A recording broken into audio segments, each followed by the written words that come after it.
Hello friends, share market മലയാളത്തിൻ്റെ മറ്റൊരു എപ്പിസോഡിലേക്ക് സ്വാഗതം. ഞാൻ മുഹമ്മദ് റിയാസ്. എനിക്ക് വാട്സാപ്പിൽ വരുന്ന മെസ്സേജസിൽ ഏറ്റവും കൂടുതൽ ആൾക്കാർ ചോദിക്കുന്ന ഒരു കാര്യമാണ് പവർ ഓഫ് അറ്റോർണി അല്ലെങ്കിൽ TPIN കുറിച്ചുള്ള ഡൗട്ട്സ്. ഞാൻ TPIN കുറിച്ചും പവർ ഓഫ് അറ്റോർണിയെ കുറിച്ച് മുമ്പ് ഒരു വീഡിയോ ചെയ്തിരുന്നു, പക്ഷേ അത് കണ്ടിട്ടാവില്ല പലരും, അതുകൊണ്ടായിരിക്കാം. പക്ഷേ ഏറ്റവും കൂടുതൽ ആൾക്കാർ എന്നോട് ഡൗട്ട് ചോദിക്കുന്നുണ്ട്. അവർ മിക്കവാറും സ്റ്റോക്ക് പുതിയതായിട്ട് അക്കൗണ്ട് തുടങ്ങി സ്റ്റോക്ക് സെല് ചെയ്യാൻ തുടങ്ങുമ്പോഴായിരിക്കും ഇപ്പോൾ ഞാനിപ്പോൾ സ്ക്രീനിൽ കാണിച്ച രീതിയിലുള്ളൊരു ഇത് കാണുന്നത്.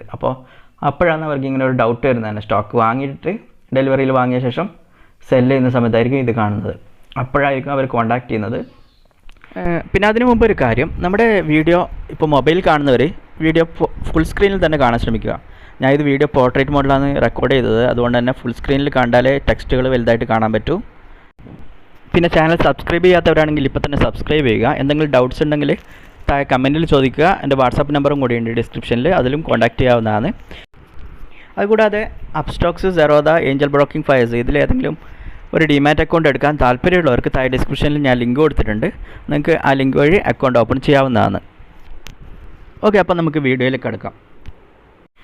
ഓക്കെ, നമുക്കിപ്പോൾ സ്റ്റോക്ക് നമുക്കറിയാം. നമ്മൾ സ്റ്റോക്ക് ഡെലിവറിയിൽ വാങ്ങിയാൽ നമുക്ക് T+2 ഡേ കഴിഞ്ഞാൽ അത് നമ്മൾ ഡിമാറ്റിലേക്ക് ക്രെഡിറ്റ് ആവും. ഡിമാറ്റിൽ ക്രെഡിറ്റ് ആയാൽ പിന്നെ നമുക്കാണ് അതിൻ്റെ കൺട്രോൾ. അതായത് നിങ്ങൾക്ക് കേട്ടിട്ടുണ്ടാവും, ബ്രോക്കർ പൂട്ടിപ്പോയാലും നമ്മുടെ സ്റ്റോക്ക് അവിടെ സേഫാണെന്നുള്ള കാര്യം. CDSL NSDL എന്നുള്ള 2 ഡെപ്പോസിറ്ററീസ് ഉണ്ട്. അതിലേതെങ്കിലും ഒന്നിലായിരിക്കും ഈ സ്റ്റോക്കുകൾ സൂക്ഷിച്ചു വെക്കുന്നത്. അപ്പോൾ അതിൽ നീ എടുത്ത് മാറ്റാനോ അല്ലെങ്കിൽ മറ്റൊന്ന് കാര്യം ചെയ്യാനോ ഈ ബ്രോക്കറിന് പോലും പറ്റില്ല. ഇനി നമ്മൾ ഈ സ്റ്റോക്ക് സെല്ല് ചെയ്യുന്ന സമയത്ത് നമ്മുടെ അക്കൗണ്ടിൽ നിന്ന്, ഡിമാറ്റ് അക്കൗണ്ടിൽ നിന്ന് ഈ സ്റ്റോക്ക് ഡെബിറ്റ് ചെയ്യണം.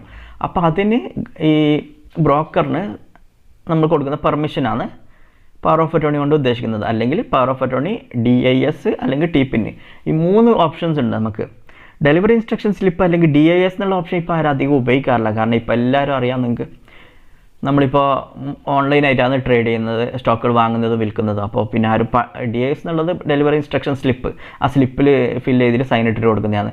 ആ രീതിയിൽ സെല് ചെയ്യുന്നതൊന്നും ഇപ്പോൾ ആരും ചെയ്യാറില്ല, കുറവാണ്. ഓൺലൈൻ ട്രേഡിങ്ങിൻ്റെ കാലമാണ് ഇന്ന് ഇപ്പോൾ. അപ്പോൾ അത് നടക്കുന്ന കാര്യമല്ല ഇപ്പോഴത്തെ രീതിയിലാണെങ്കിൽ സ്പീഡിൽ നടക്കണം കാര്യങ്ങൾ. അപ്പോൾ ബാക്കി 2 കാര്യങ്ങളെ പറ്റിയാണ് നമ്മൾ ഇപ്പോൾ പറയാൻ പോകുന്നത്. പ്രത്യേകിച്ച് POA പറ്റി ഞാൻ ഈ വീഡിയോയിൽ പറയാം. TPIN അടുത്ത വീഡിയോയിൽ സംസാരിക്കാം നമുക്ക്. ഒന്നാമത് എന്താണ് POA എന്ന് പറഞ്ഞാൽ പവർ ഓഫ് അറ്റോർണി നമ്മൾ ഒരു ലീഗൽ ഡോക്യുമെൻ്റ് ആണ്. അതായത് ബ്രോക്കറിന് നമ്മുടെ ഡിമാറ്റ് അക്കൗണ്ടിൽ നിന്ന് നമ്മുടെ ഡിമാറ്റ് അക്കൗണ്ട് ഓപ്പറേറ്റ് ചെയ്യാനുള്ള അല്ലെങ്കിൽ ഡിമാറ്റ് അക്കൗണ്ടിൽ നിന്ന് ആ ഒരു ഷെയർ ഡെബിറ്റ് ചെയ്യാനുള്ള ഒരു പെർമിഷനാണ് POA കൊണ്ട് ഉദ്ദേശിക്കുന്നത്. നമ്മൾ സ്റ്റോക്ക് സെല് ചെയ്യുമ്പോൾ നമ്മുടെ അക്കൗണ്ടിൽ നിന്ന് ആ സ്റ്റോക്ക് കുറക്കണമല്ലോ, വിൽക്കണം. അതിനുള്ളൊരു പെർമിഷനാണ് നമ്മൾ ബ്രോക്കറിന് കൊടുക്കുന്ന ഒരു പെർമിഷനാണ് പവർ ഓഫ് അറ്റോർണി. അതൊരു ലീഗൽ ഡോക്യുമെൻ്റാണ്.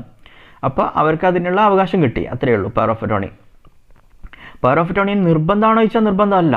ഞാനിപ്പോൾ മുമ്പ് പറഞ്ഞിരുന്നു 3 മെത്തേഡ്സ് ഉണ്ട് നമുക്ക് സ്റ്റോക്ക് സെല് ചെയ്യാനുള്ളത്. ഒന്നുകിൽ DIS വഴി സെല് ചെയ്യാം, അല്ലെങ്കിൽ TPIN വഴിയും സെല് ചെയ്യാം. അപ്പോൾ അതിൽ ഒരു മെത്തേഡ്, ആ 3-ൽ ഒന്ന് മാത്രമാണ് ഇത്. DIS എന്നുള്ളത് നമുക്ക് എപ്പോഴും പോസിബിൾ അല്ല, കാരണം ഫോം ഫില്ല് ചെയ്ത് കൊടുക്കുന്നത് നടക്കുന്ന കാര്യമല്ല ഓരോ പ്രാവശ്യം സ്റ്റോക്ക് സെല് ചെയ്യുമ്പോൾ. പക്ഷേങ്കിലും TPIN നമുക്ക് ഉപയോഗിക്കാം. TPIN ആണ് കുറച്ചുകൂടി സേഫ് എന്ന് പറയുകയാണെങ്കിൽ. കാരണം നമ്മളവിടെ പെർമിഷൻ ബ്രോക്കറിന് കൊടുക്കുന്നില്ല, നമ്മൾ തന്നെയാണ് OTP അല്ലെങ്കിൽ TPIN അടിച്ചിട്ട് സെല് ചെയ്യുന്നത്. അപ്പോൾ കുറച്ചുകൂടി സേഫ് അതാണ്. അപ്പോൾ പവർ ഓഫ് അറ്റോർണി കൊടുത്തവരാണെങ്കിൽ നിങ്ങൾക്ക് അറിയായിരിക്കും ഈ TPIN എന്നുള്ളൊരു സംഭവം അവർക്ക് ചോദിക്കുന്നുണ്ടായില്ല, കാരണം ഒറ്റയടിക്ക് സെല്ലാവും. കുറച്ചുകൂടി ആ TPIN ഇല്ലാത്ത രീതിയിൽ സെല് ചെയ്യാം. കുറച്ചുകൂടി എളുപ്പമായിരിക്കും. TPINനേക്കാളും പെട്ടെന്ന് സെല് ചെയ്യാൻ പറ്റും. പക്ഷേ ഞാൻ എല്ലാവരോടും സജസ്റ്റ് ചെയ്യുന്നത് TPIN തന്നെ ഉപയോഗിക്കാനായിരിക്കും. കാരണം അത് കുറച്ചുകൂടി സേഫറാണ്. കാരണം നമ്മളെ മൊബൈലിൽ OTPയും നമ്മൾ TPIN അടിച്ച ശേഷം പിന്നെ ഒരു OTP സെക്യൂരിറ്റിയും കൂടി ഉണ്ട്. അതെല്ലാം കഴിഞ്ഞ ശേഷമായിരിക്കും സെല്ലാകുന്നത്. അപ്പോൾ അങ്ങനെയുള്ള ഇതുണ്ട്. ഇനി TPIN പവർ ഓഫ് അറ്റോർണിയുടെ ഉപയോഗങ്ങൾ എന്താണെന്നുള്ളത് നോക്കാം. ഒന്ന്, ഓൺലൈനായിട്ട് ഷെയറുകൾ നമ്മൾ വാങ്ങാൻ പവർ ഓഫ് അറ്റോർണി ആവശ്യമില്ല, അത് ആദ്യം മനസ്സിലാക്കാം. നമുക്ക് സാധാരണ രീതിയിൽ വാങ്ങുന്ന പോലെ തന്നെ വാങ്ങാം.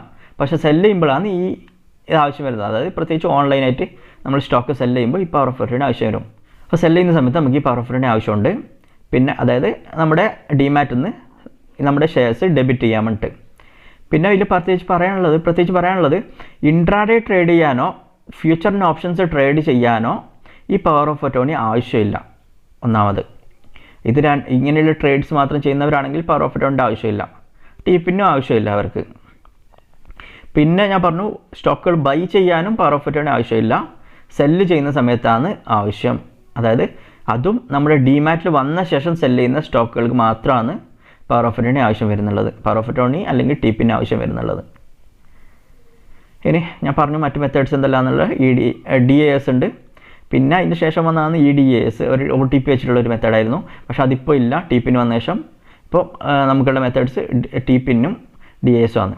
പറയും സേഫായിട്ടുള്ളത് ഏറ്റവും നല്ലത് TPIN തന്നെയാണ് പവർ ഓഫ് അറ്റോർണിനേക്കാളും. ഓക്കെ, അതിൻ്റെ റീസൺസും ഞാൻ പറഞ്ഞു. ഓക്കെ, ഇനി അടുത്ത വീഡിയോയിൽ നമുക്ക് TPIN-നെ കുറിച്ച് നോക്കാം. എന്താണ് TPIN, അതെങ്ങനെ ജനറേറ്റ് ചെയ്യാം, അത് സെല് ചെയ്യുമ്പോൾ എങ്ങനെ അടിച്ചു കൊടുക്കുക എന്നുള്ള കാര്യങ്ങൾ നമുക്ക് അടുത്ത വീഡിയോയിൽ നോക്കാം.